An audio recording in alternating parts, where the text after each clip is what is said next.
Hello and welcome.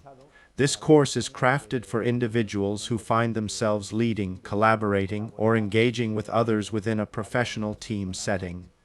It's tailored for those involved in project development, in startups, in manufacturing products, or in delivering services across various functional areas within a company.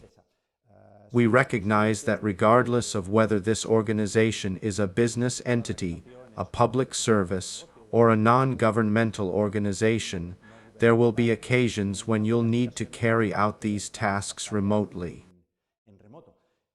And what we're going to focus on in this course, we're going to concentrate on how to achieve and what are the characteristics that a high-performance team should have.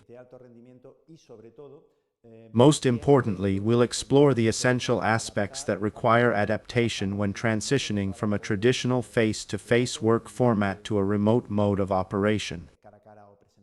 This course is primarily intended for people who are either in management positions, middle or operational positions in an organization, or people participating in teams even though they do not have responsibility for other collaborating people.